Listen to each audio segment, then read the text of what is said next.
Hello friends. आज मैं किसी मूवी रिव्यू के बारे में बात नहीं कर रहा हूँ। आज मैं एक फ़िलॉसॉफ़िकल डिस्कशन के बारे में बात करूँगा। इस फ़िलॉसॉफ़ी या एक पैराडॉक्स को पॉपुलरली हम शिप ऑफ थीसिस के नाम से जानते हैं। शिप ऑफ थीसिस के नाम से एक बुक भी है और एक पॉपुलर मूवी भी है। शिप ऑफ थीसिस है क्या? इसके बारे में बात करते हैं हम। नाउ शिप ऑफ थीसिस का जो क्रक्स है वो मैं बताना चाहूँ तो एक कहानी के माध्यम से बताना चाहूँगा। सो सपोज़ कीजिए एक मर्चेंट, एक व्यापार, वो व्यापारी बहुत ही पुराने टाइम का व्यापारी, वो शिप से, बोट से, जहाज़ों से नदी के थ्रू अपनी ट्रांजैक्शंस करता है, बिजनेस करता है। So he is like a merchant, a seafarer merchant. एक दिन वो बीमार हो जाता है। वो अपने बेटे को भेजता है कि यार तू मेरे बिहाफ पे आके बिजनेस डील करके आए। अब वो जो शिप है, ये शिप लकड़ी का बना हुआ है। इमेजिन कीजिए एक बड़ी सी like a ship, a boat, जिसके बहुत सारे वुडन प्लैंक से बना हुआ वो पूरा का पूरा जहाज है।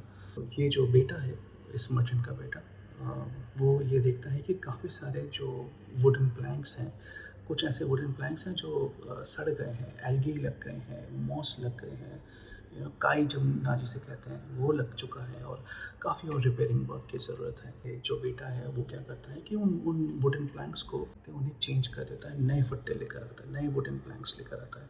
तो वो पुराने वुडन प्लैंक्स हटा के नए वुडन प्लैंक्स लेकर आता है।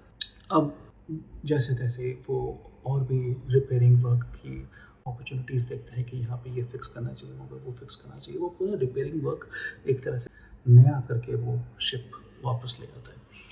अब जब वापस ले आते हैं, ऑब्वियसली वो ये सोचता है कि पापा मुझे शाबाशी देंगे। मैंने काम अच्छा किया, मैंने एकदम उनकी शिप को चमका दिया, नया करके वापस लाया हूँ। उल्टा इनके पापा इनको थोड़े से नाराज़ नज़र आते हैं। पापा ये कहते हैं, मैंने जो शिप दिया था ये तो वो शिप है ही नहीं। तो बेटे ने कहा कि ये वही शिप है, लेकिन मैंने कुछ चेंजेस करे हैं, कुछ बदलाव करे हैं। ये कुछ चीज़ें थी जिसमें रिपेयर वर्क की ज़रूरत थी। मैंने कुछ वुडन प्लैंक्स चेंज किए, कुछ और भी इधर उधर की चीज़ें चेंज करी, तो एक तरह से नया करके आपको दिया है। तो उसके पापा ने कहा, वही तो, तुमने ये बदल दिया, ये वो शिप है ही नहीं। तो बेटा कहते ये वही शिप है, मैंने बस कुछ चीज़ें चेंज करी हैं।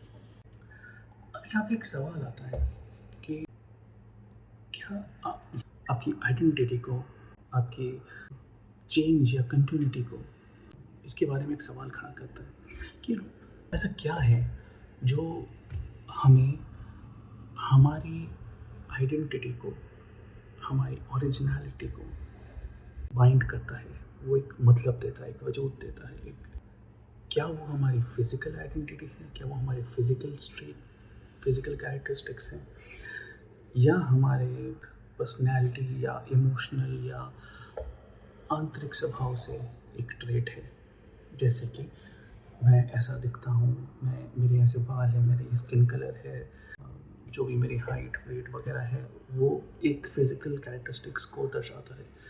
तो क्या ये मेरी आइडेंटिटी है, या जो मेरी सोच है, मैं एक इंट्रोवर्ट हूँ या एक्सट्रोवर्ट हूँ, मैं कम बोलता हूँ या ज़्यादा बोलता हूँ, मेरी सोच ज़्यादा लेफ़्ट सेंट्रिक है या राइट सेंट्रिक है, मैं क्रिएटिव हूँ या ज़्यादा टेक्निकल हूँ, ये हमारी आइडेंटिटी को दर्शाता है। तो एक तरह से ये डाइकोटोमी चलती रहती है कि क्या हमारी आइडेंटिटी एक फ़िज़िकल कैरेक्टरिस्टिक्स से बधी हुई है, या उसके थ्रू हम अपनी आइडेंटिटी को पहचानते हैं, या हम अपनी एक पर्सनैलिटी या इमोशनल या एक आंतरिक तौर से जो हमारी कैरेक्टरिस्टिक्स हैं, स्वभाव के हिसाब से उससे जानते हैं। दोनों ही कहीं ना कहीं मैटर करती है। मैं आपको एक और एग्जांपल देता हूँ। हम आज जो हैं, क्या वो 10 साल पहले थे? शायद हाँ, शायद नहीं। बट कई बार हमने अपने आप के से या अपने आसपास के लोगों से, दोस्तों से, रिलेटिव से, कलीग से, हमने ऐसा कई बार देखा होगा कि यार ये वो नहीं है, चेंज हो गया ये, है ना? बट वो इंसान तो वही है ना। मतलब अगर आप मुझे मेरे नाम से बुलाओगे, आज भी उसी नाम से बुलाओगे जो नाम आप 10 साल पहले बुला रहे थे, और शायद 10 साल बाद भी आप उसी नाम से बुलाओगे, तो मैं तो वही हूँ ना।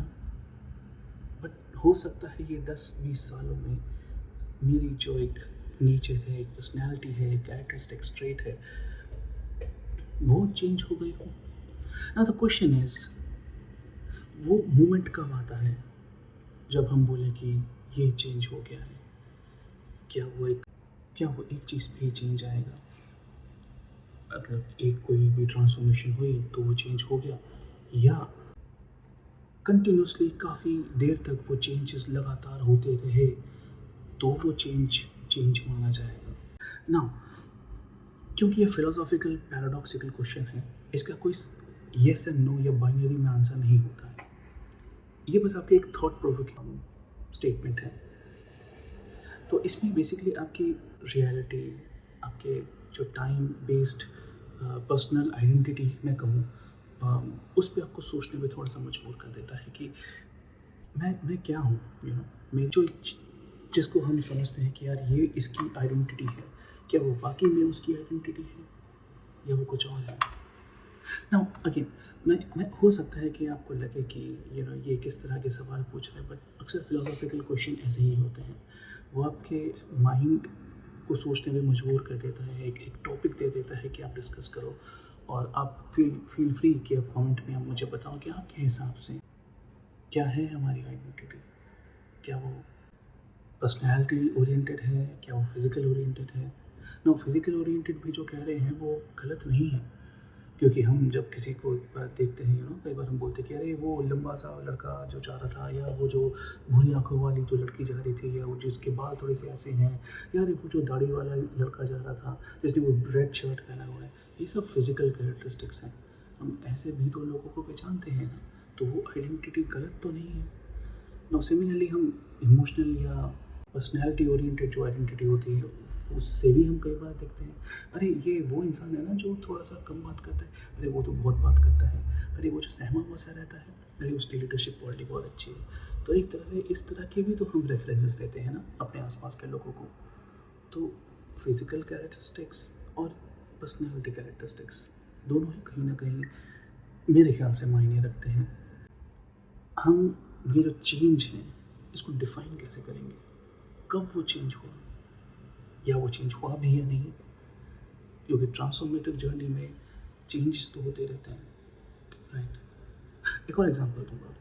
अब जैसे सपोज कीजिए कि बटरफ्लाई, स्टार्टिंग में तो बटरफ्लाई नहीं होती, एग होता है, कोकून होता है, लावा होता है, कैटरपिलर्स में कन्वर्ट होते हैं, फिर बटरफ्लाई आता है, लास्ट स्टेज होता है। तो हर एक स्टेज पे वो दिखने में बहुत डिफरेंट होता है, नहीं?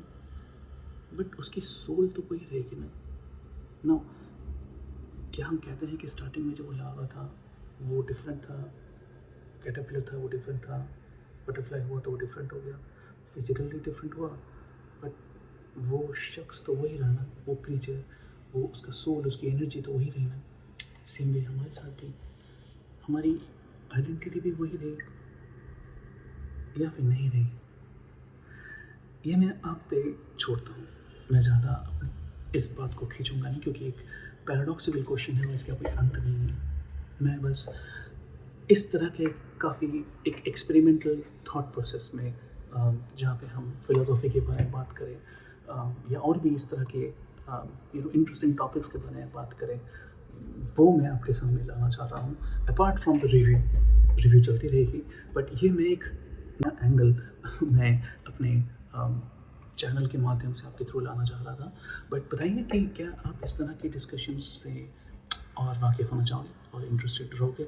इफ़ येस, सो या प्लीज़ कमेंट पे लिखिए कि और कौन से टॉपिक पे आप डिस्कशन करना चाहोगे। और अगर आपको ये मेरा अटेम्प्ट थोड़ा सा भी अच्छा लगा, और अगर आप इतनी देर तक ये वीडियो देख सकें, तो thank you so much. Please press the button like and वो रेड बटन सब्सक्राइब पर ज़रूर क्लिक कीजिएगा, सो दैट मैं इस तरह की जो भी वीडियोज़ बनाऊँ, जब भी बनाऊँ, आप तक पहुँच जाए। बेल आइकन ज़रूर दबाइएगा। Thank you so much. Stay blessed always.